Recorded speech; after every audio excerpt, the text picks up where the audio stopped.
So I've just seen Rick and Morty Season 8, Episode 1, and I really liked it. It was kind of hard for me to figure out how I wanted to structure this video or if I wanted to do an Episode 1 review of it at all. But I think it's a good idea too because it gives me an opportunity to discuss how they structure their episodes now. They no longer have to worry about this overarching plot that ruins some of the episodes and how some of the episodic ones feel less important because of that. Now they just have to worry about the episodic parts since all the overarching stuff are thrown out the window and they're done.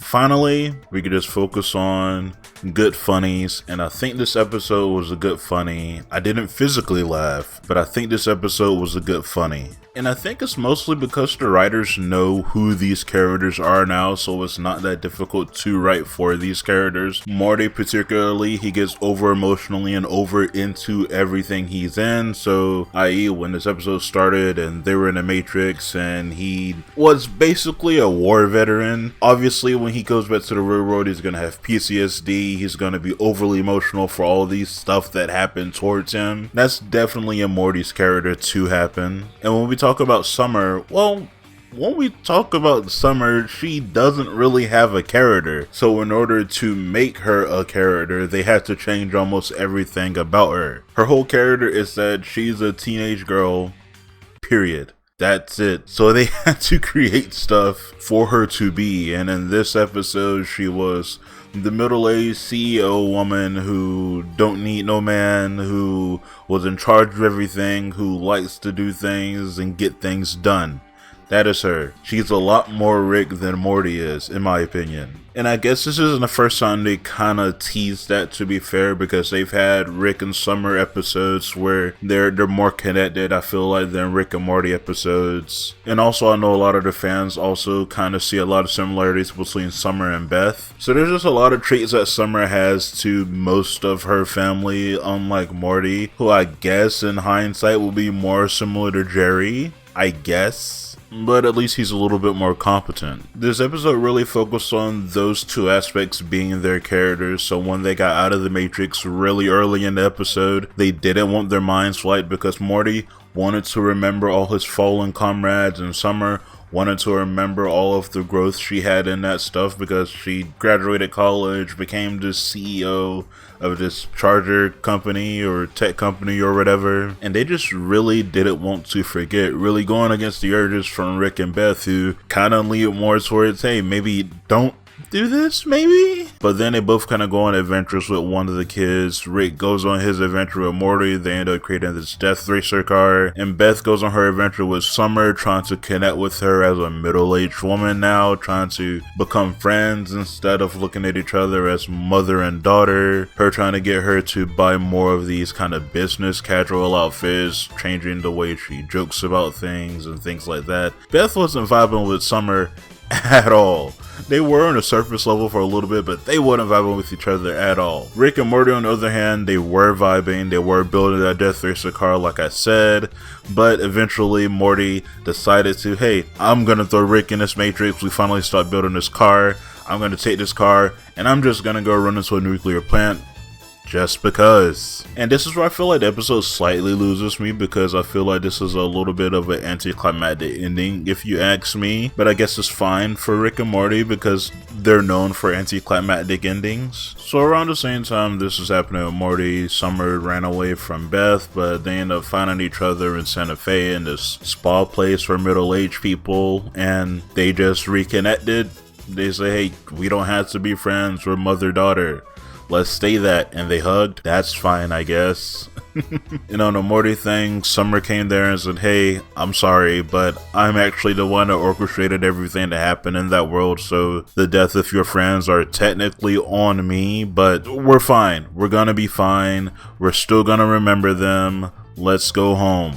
And that's enough for him. And obviously Rick easily breaks out of that Matrix and comes and helps saves the day because the nuclear was reacting and he had to go in and stop it, which happened very quickly. And yeah, the episode kind of ends after the minds were erased and they got reset to being like, who gives a fuck what our future self said? Summer's back to just being teenage girl because that's her character, and Morty's back to even more emotionally whiny person, because that's Morty's character, that's Summer's character. They're not done growing and developing yet to the characters that we saw them as in the middle of these episodes. And who knows, with how long Rick and Morty's probably gonna go for, we're probably eventually just gonna see them as adults, and they're probably not gonna be like this, to be honest. But I feel like if Rick and Morty has good writing, the character traits that these versions of their adult selves have would be kind of similar to the character traits that they'd have later as adults. This title may be a bit hyperbolic, but genuine question: who's watching Rick and Morty right now? This idea kind of sparked in my head because I noticed throughout the first couple of weeks of this season being out, Johnny Two Cellos uploaded a couple of videos, Spilling the Milk uploaded a couple of videos, The Roundtable uploaded a couple of videos, hell, even I uploaded the first episode review of Rick and Morty Season 8. But slowly afterwards, it seemed like everybody just collectively stopped caring about this season altogether. And that's what I'm here to try to figure out. Is it because it's bad? Is it because it's good? How does it compare to the last season? I want to discuss it all. Where the last season left us off, it felt pretty strong. The way they structured that season is they finally got rid of all of the story stuff they've been teasing really early on, so they could just do whatever they want with the rest of the season. So it's a lot more episodic, a lot more how it used to be, but maybe with less of that cruelty humor that they've been doing. By that I mean they're not snapping at the fans anymore in a passive aggressive way. It feels like now Rick and Morty is just existing, both in show and in reality. By that I mean some episodes hit,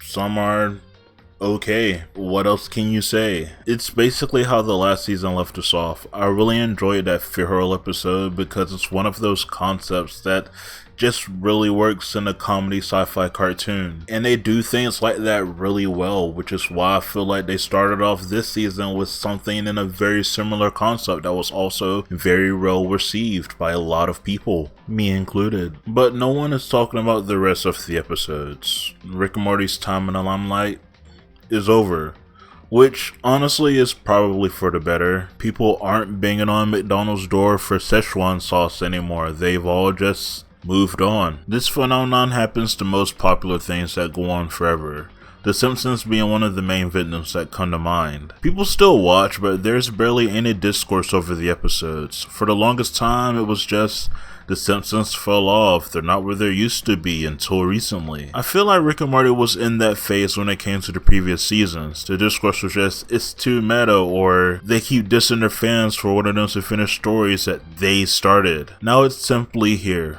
no longer being hated on, also not being praised, which is why I say it's just existing. Throughout this first half, I really enjoyed episodes 1, 3, and 5 for reasons stated before.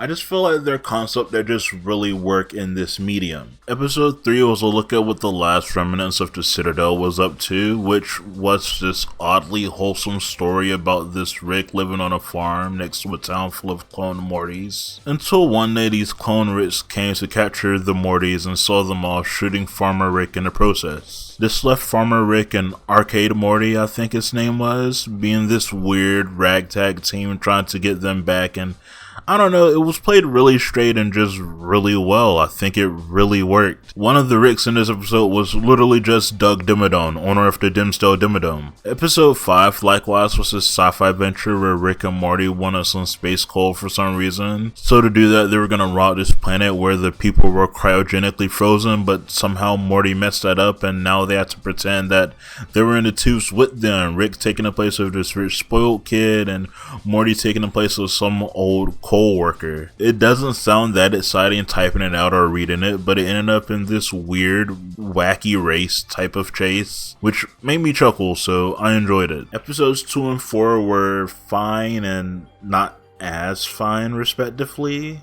Episode 2 was really strong from a character standpoint because it was a Rick and Space Beth episode, and Rick is really trying to be in her life, which I feel like is kind of wholesome, and by the end of this space battle story, they seem to be closer. I say that this episode was fine because we've seen so many of these space shooty battles in Rick and Morty and so many other sci-fi shows. It doesn't really do much for me, but it got points for the writing of Rick and Beth. Episode 4 was an Easter episode, and I just wasn't feeling it. I wasn't feeling it at all. I wouldn't say it was a bad episode, but it sure wasn't good. It wasn't that at all. It kind of felt like an old edgy YouTube Flash animation, like, what if the Easter Bunny was mean and killing people? Oh no. I just wasn't enjoying myself with that at all. I don't think there's a lot of Rick and Morty discourse anymore for 2 reasons. One, it's not really as controversial or passive aggressive with this meta humor. And 2, I do also slightly blame it on the release schedule. This isn't the only Rick and Morty season to do this on Adult Swim, but it's when I started to realize how prevalent it was for Rick and Morty itself. For some reason,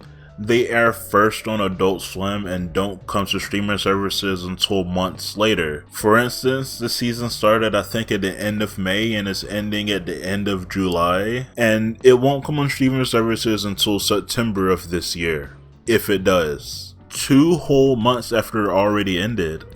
I don't think that's a good schedule at all. I was gonna say they need to go down the anime route or how Crunchyroll does it, but Adult Swim does this too. All of their shows, they're releasing on streaming services the day afterwards, so I don't understand why Rick and Morty is the exception when it comes to this stuff. It has to be something with the contract.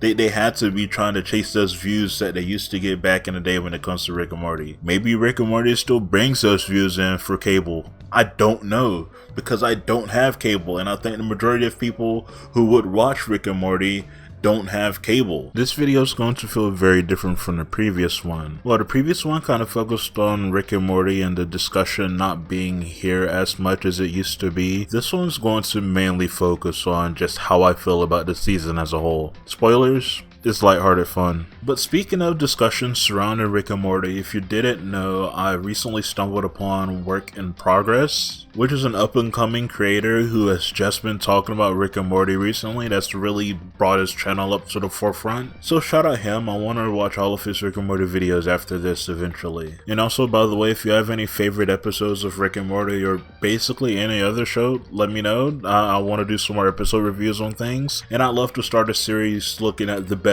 episodes of things. I think that'd be really fun. I think one of the main differences between this season and the prior ones is that it was always mostly episodic, but there was always something serialized spiced in between. While this season takes it a step back and is fully episodic with some callbacks to previous episodes, because now Rick and Morty has enough lore where it can just do that. Like episode 6, it feels like a spiritual successor to the ABCs of Beth, which isn't looked on too fondly by the fandom, rightfully so, but I thought this episode was a good way of calling back to the lore that episode established. It was about Beth and Space Beth, still feeling apathetic with their lives, going through the motions. One way or another, they both become kids, and just become the most evil, destructive kids imaginable.